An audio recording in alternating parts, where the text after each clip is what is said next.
Quick question. Right now, what are you standing or sitting on? If you're inside, it's probably the floor. If you're outside, maybe the sidewalk.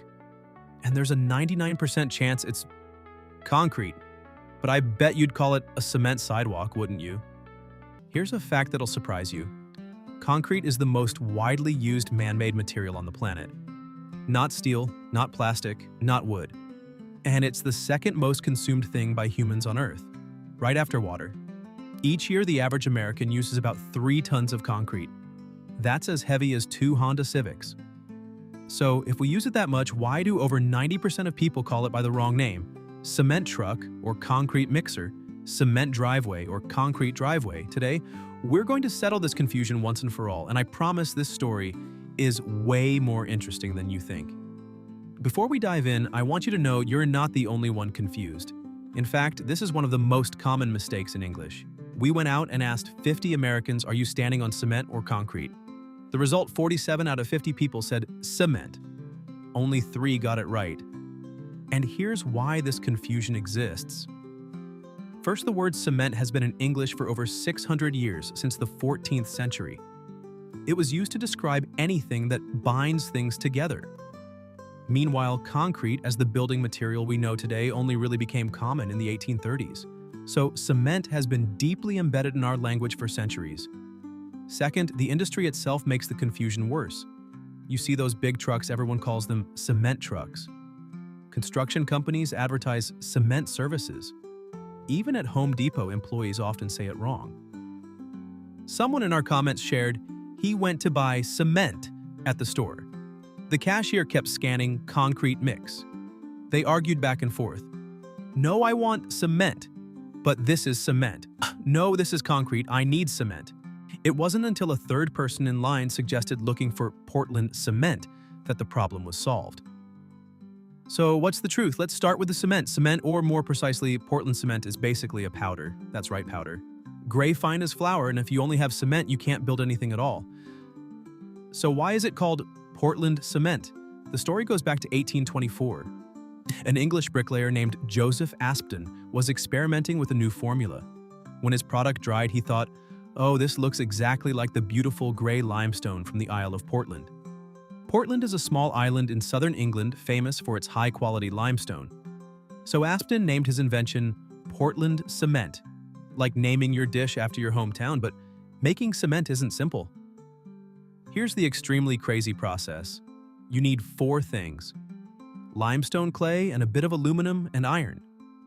Step 1, grind everything into fine powder. Step 2, put it in a giant rotating kiln. And here's the crazy part. Heat it to 1500 degrees Celsius. To give you perspective, pizza oven, 300 degrees. Erupting volcano, 200 degrees. Cement, 1500 degrees C, nearly the temperature of the sun's surface. At that insane temperature, magical chemical reactions happen. The limestone melts, combines with the clay, creating small pellets called clinker, about the size of longan seeds. Then cool it extremely fast from 2000 degrees down to 100 degrees. Then grind the clinker into fine powder, add a bit of gypsum, about 2 to 6%, and you have cement. The gypsum here is extremely important. It's like the brakes for cement.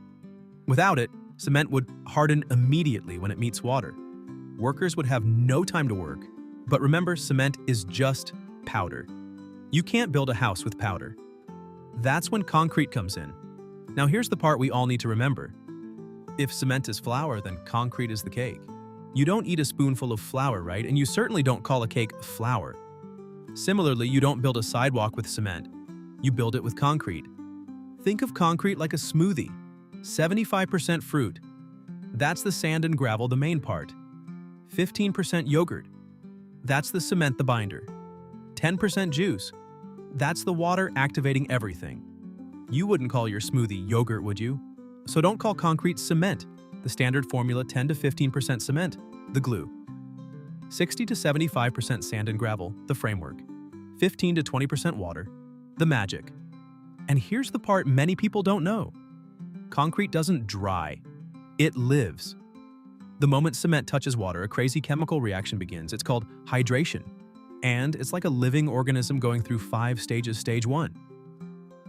Wake up 0 to 15 minutes. Boom!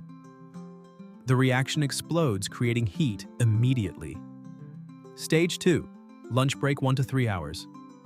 This is the golden window for workers. Concrete is still fluid, can be poured into forms. Why does it sleep? Scientists just discovered this secret using super powerful microscopes, 10,000 times smaller than bacteria. Turns out cement doesn't dissolve evenly like sugar in water. It gets corroded at weak points, creating tiny pits. These pits then get clogged by new products, causing the reaction to pause. Like when you're running, but the road gets blocked. Stage 3, gym time 3 to 24 hours, the reaction explodes again. Temperature can rise to 70 to 80 degrees C, hot enough to boil water. This is when concrete gains strength extremely fast. Stage 4, rest 1 to 7 days. Slows down, stabilizes. This is usually when formwork is removed. Stage 5, maturity lasting weeks, months, years. And here's the magical part. Concrete gets stronger as it ages. Hoover Dam, built in 1936, nearly 90 years old, is still maturing. It's still reacting, still getting harder every day. And that's why concrete is called a living material. Okay, quick summary so you'll never get confused again. Cement is gray powder.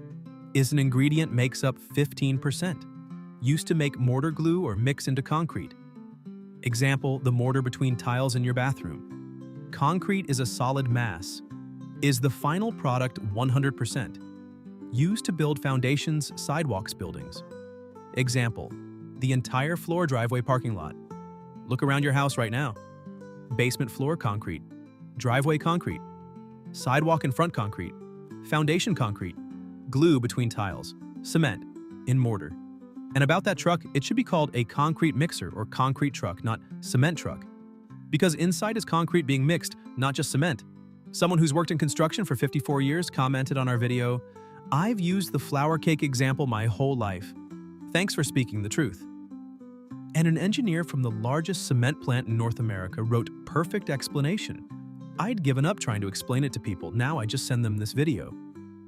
That's the basics covered. But wait, I have one last story that will make you truly appreciate concrete. In 126 AD, nearly 2000 years ago, the Romans built the Pantheon in Rome.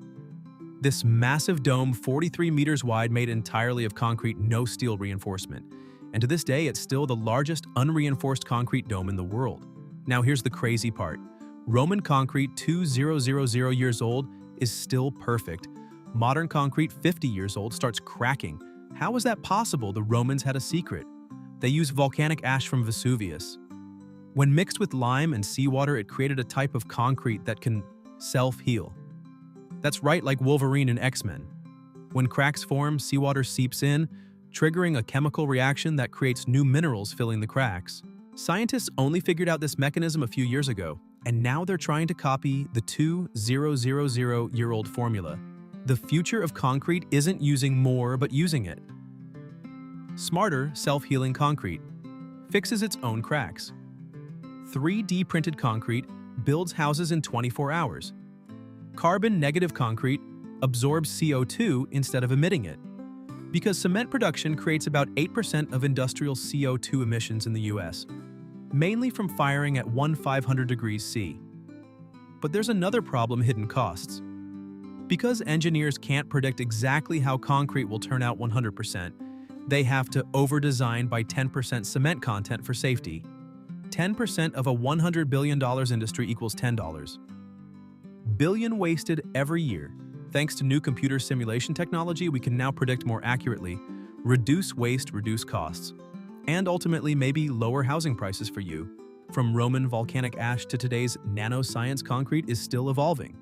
That's what. Next time someone says cement sidewalk, you can politely correct them. You mean concrete sidewalk, remember. Cement equals flour. Ingredient. Concrete equals cake. Final product. Simple as that. Have you ever said it wrong? Comment below with your story.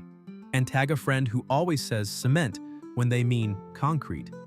If this video made you feel a little smarter, don't forget to like and subscribe.